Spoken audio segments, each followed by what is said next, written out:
자, 이제 다른 편에서 우리는요, 정의의 동기를 완전히 폐기해야 한다고 말해서는 안 되는 거예요. 그러니까 이성적으로만 보는 사람들은 예수가 바보예요.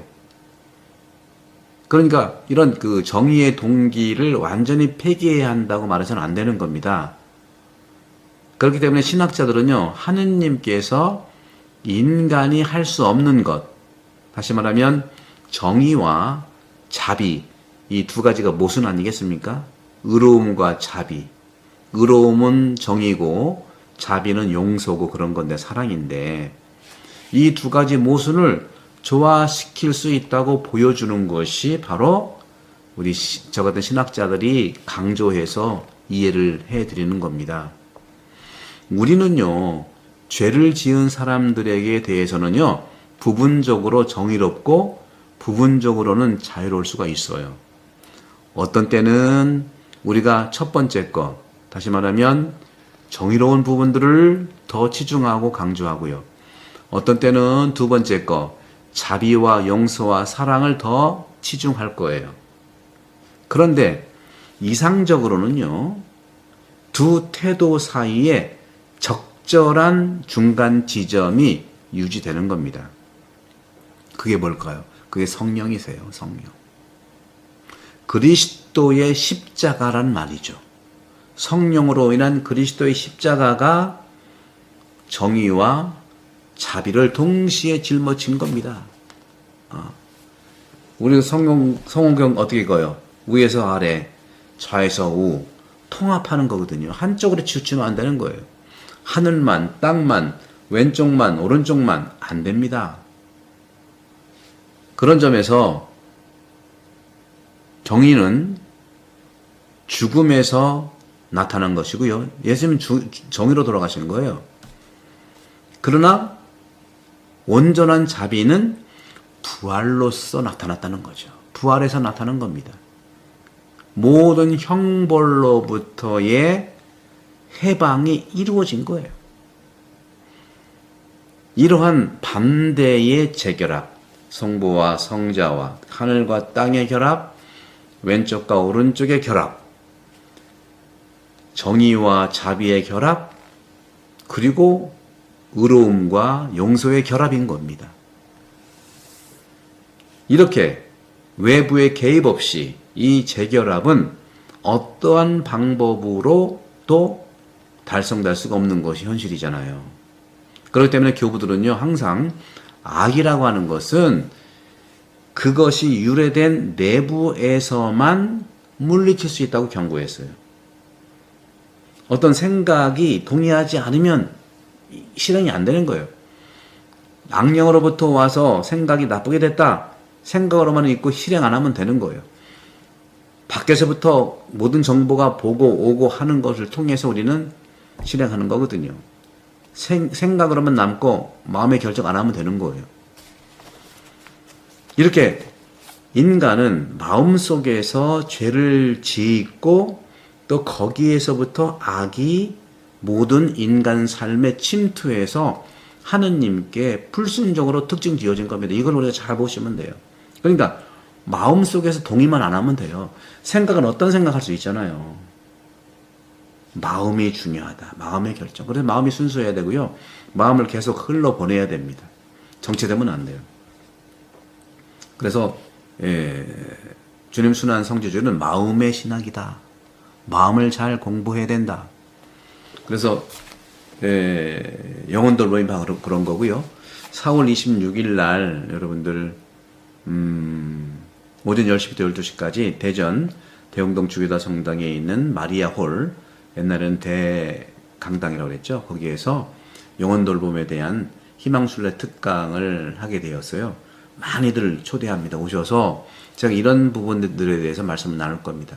영혼 돌봄을 위한 세상의 구원과 십자가의 신비인 죽음과 부활의 이런 통합으로서 신비를 살아갈 수 있는 세 가지 영적 평화와 영적 전쟁을 위한 방법, 세 가지를 말씀드리려고 하는 거예요. 그게 뭐라고 그랬죠, 제가? 예고편을 말씀드리면 영적 저항, 영적 방어, 영적 저항, 영적 공격, 세 가지가 우리가 영적 싸움에 있어서 필요한 구체적인 예수님으로부터, 복음으로부터, 또 우리 세례성사로부터, 교부들로부터 종합이 되는 구체적인 삶의 방법이죠. 그런 점에서 아버지께 온전히 순종하는 하느님이자 인간이신 예수 그리스도께서는 인간의 마음을 자유롭게 했고 모든 것은 이것에 달렸다는 것이죠. 따라서 구원의 원리는, 이 원리에 따라서는 교부들에 의해서 항상 공식화된 겁니다. 그래서 제가 하는 이 책 있죠. 마태복음도 그렇고요. 계속 썼던 모든 사복음서가 교부들의 이러한 원리, 구원의 원리를 제가 토대로 해서 묵상 방법을 쓰고 질문하는 겁니다. 이 교부들의 구원 원리라는 게 뭐냐? 바로 그리스도께서 취하신 모든 것은 구원이라는 겁니다. 그리스도를 정확하게 만나고 닮는 것이죠. 따르는 것이죠. 다시 말하면 인간을 구원하기 위해서 그리스도께서는 다른 사람들처럼 태어나셔야 했고요. 인간의 일을 거룩하게 하기 위해서 예수님께서는 사람으로서 일하신 거예요. 인간의 일을 거룩하게 하기 위해서도 그렇고 또 인간의 약점에 힘을 주시기 위해서 예수님은 어린아이와 그리고 난민과 지치지 않고 오해받고 미움받는 사람들을 천국으로 안내하기 위해서 설교자가 되기를 받아들인 겁니다. 그런 점에서 우리를 죽음으로부터 해방에 이르도록 하기까지 예수 그리스도께서는 가장 끔찍한 형태의 인간 죽음도 받아들인 겁니다. 이러한 맥락에서 유명한 러시아 신학자 세르게이 불가코프는 그리스도의 죽음에 대해서 이렇게 설명합니다. 바로 제가 오늘 제 이독서의 필립비서의 이 말씀 2장 7절에 보시면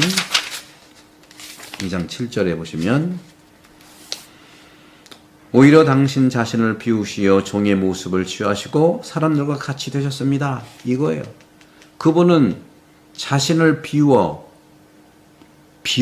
종의 모습을 취하셨다.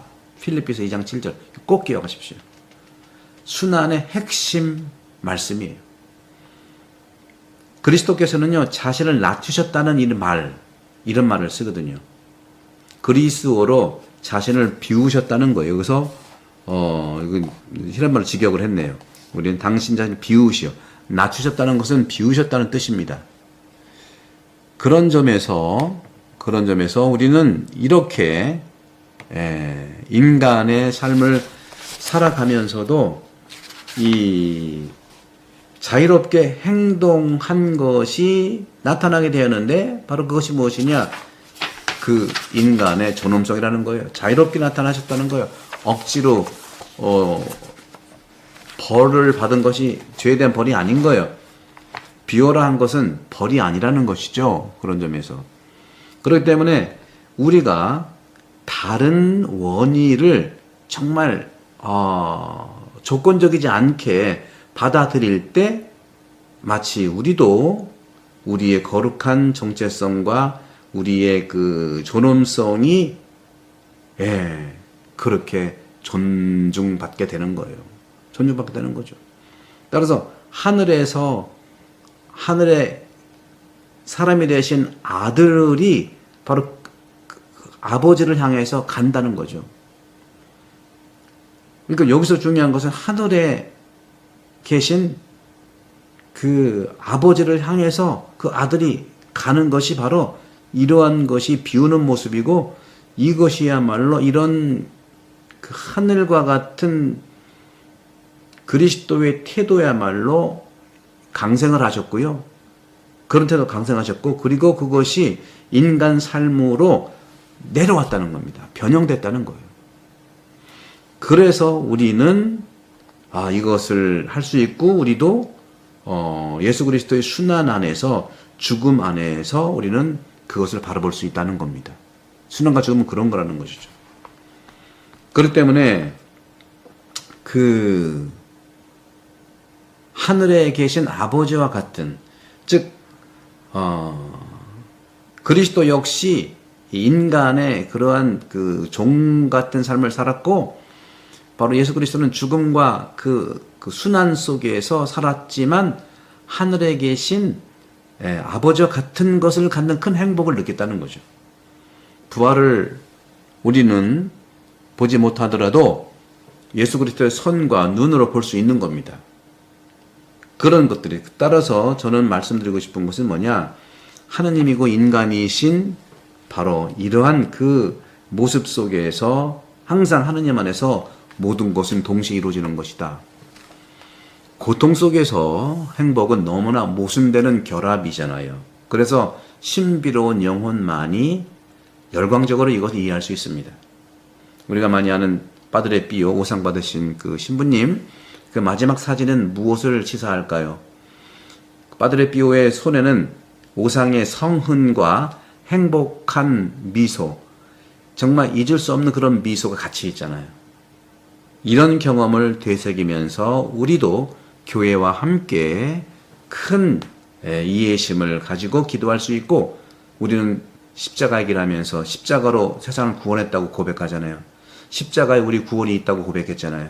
우리가 하는 모든 일에서 조금이라도 십자가를 접한다면 하느님이 모든 일에서 우리를 그분께로 이끄신다는 결론이 나옵니다.